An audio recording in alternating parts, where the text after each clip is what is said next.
The NC700s both share the same platform as the Integra Mega Scooter. They also share the engine, which after doing their research they found that 90% of us don't ride over 140 km an hour or rev over 6,000 RPM on a regular basis. So they've designed the bike to be fairly low output, torquey, but not exactly what you would normally see on a sports bike.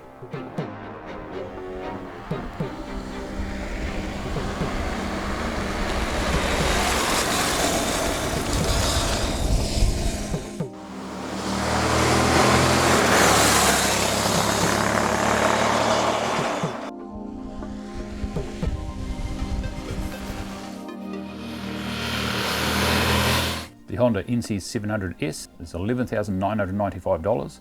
$500 more will get you the more adventure-orientated X version. And for that you get a twin-cylinder 4-stroke engine, 670 cc's, fuel injected. It's not what you call a high-performance engine.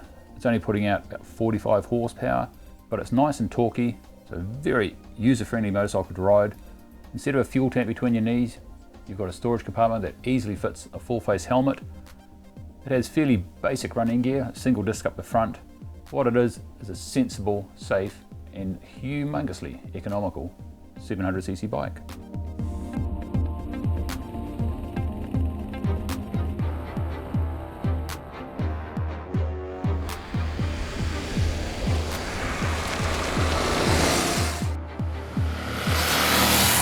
Being based on the same platform as their soon-to-be released Integra scooter, this is pretty much where your urban commuter, mega scooter and genuine motorcycle all come together. With the engine laid forward so it can fit in the Integra scooter and get your knees across, what you've got is a motorcycle with a low centre of gravity, so it belies the wet weight. It's 211 kilos or 214 for the X.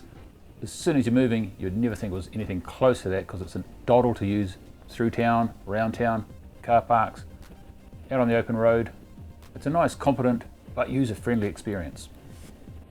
Now the difference between these two models is pretty much cosmetic. The X looks more adventure-y, but apart from the higher handlebars and the slight added protection that you get from the elements with the front fairing, the suspension is the same, the brakes are the same, but it just gives you a different riding aspect. It's more upright, so if that's your thing, go for it. It gives you more than just a colour option between the two bikes.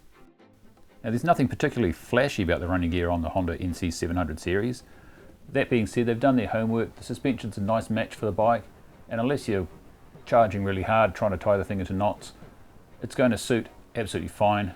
And if you do ride sportier than that, then maybe you're looking at the wrong bike.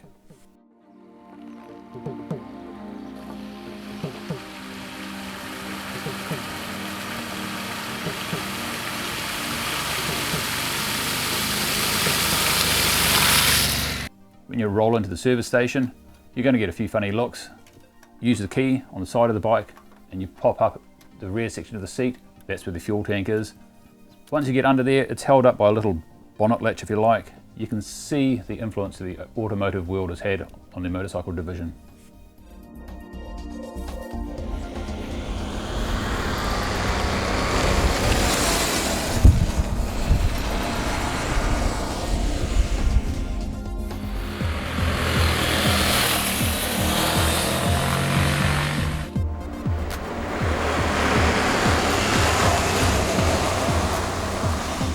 It's almost a shame that the 670cc 8-valve single overhead cam parallel twin isn't that 25cc smaller, in which case it would have been lambs legal.